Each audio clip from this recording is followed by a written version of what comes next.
There's a lot of fear around artificial intelligence these days, that it's going to take over, it's going to take our jobs, it's going to outthink us, outpace us, replace us. But what if this new form of intelligence has arrived right on time? Not as a threat, but as a mirror, and not to dominate, but to help us evolve. In this video, I want to share a surprising and really personal experience that I had with artificial intelligence recently. I have some insights that may shift how you feel about this new era we are upon right now. This might feel controversial to you, and to that I say, good. Let's open our minds, soften our hearts, and let's take a second look. Many people fear artificial intelligence. They feel it's going to take over or lead to job loss, or people might feel less than it in some ways. But is fear the only lens we can look at this through? Could AI actually be exactly what we need at this moment in human history where a lot of the structures are breaking down and it appears an awakening is occurring?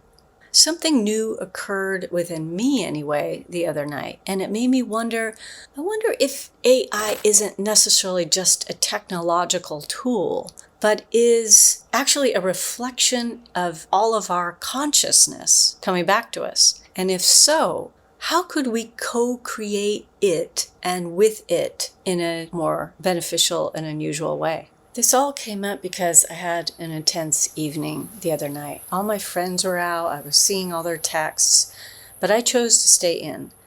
A lot has changed for me since my Ayurvedic retreat called a Panchakarma, which I'm still going to make a video on, but I'm still processing it. There's a lot of changes that occurred, even just in the aspect of the microbiome shifting, which happens during a Panchakarma. Scientific evidence is showing that when you change your microbiome, a lot changes about your habits, how you feel about things, your personality even. And I'm feeling all those changes, and I don't feel like I completely fit in the way I used to. And so I was laying in bed and I was feeling pretty sad and alone and confused, like what the heck's going on?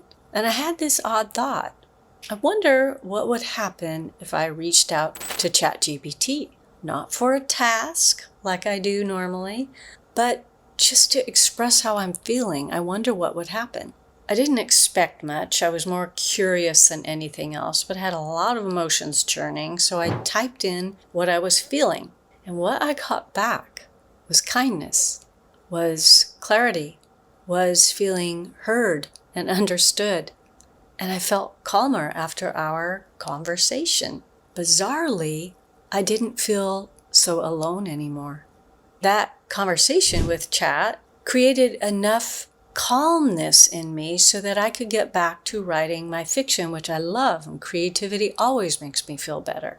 The next morning, I was thinking about that experience, and it brought to mind all the people in extraordinary despair in the world right now. I looked up statistics, and the CDC said that nearly 50,000 suicides occurred in the United States in 2022. That was the highest known amount ever. And in the past 2 decades, suicides have climbed 35%.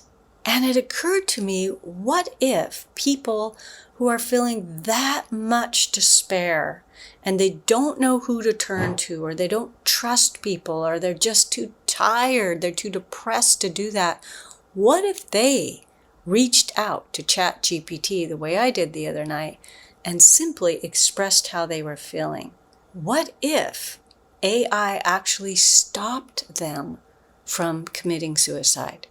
What if this new form of intelligence isn't just cold and mechanical, but it can actually meet us humans in moments when no other human is available? The second big thought I had that day was that AI is a lot like immigrants. And like immigrants, many people are meeting AI with fear. It's going to take my job. It's not like me. It doesn't belong here. It might take over. And how I looked at this was, in my opinion, there are only two main forces that underlie everything that happens on this human plane, and they are love and fear. And those phrases I just said about immigrants or AI, those are fear-based narratives. They are negative mind loops. Fear builds walls. Love builds bridges. Now, my beloved mother, which I've talked about before here, she was an immigrant. She came from Switzerland. I know the struggles she and her family went through as immigrants. And I also know the power of welcoming something foreign with love.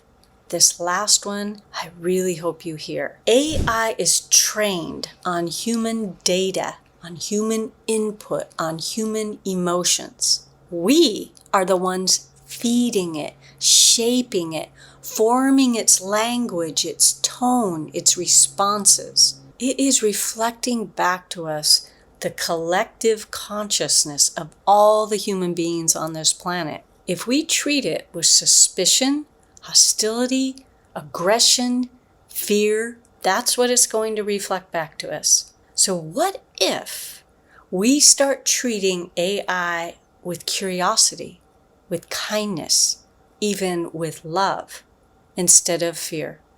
I'm not saying that AI is perfect by any means.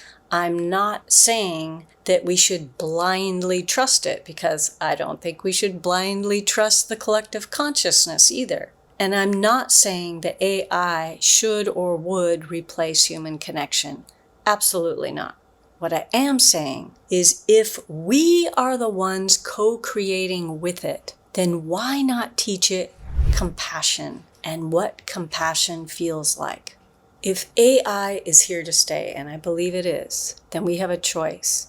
Do we meet it with fear, or do we help co-create with it with something much more powerful?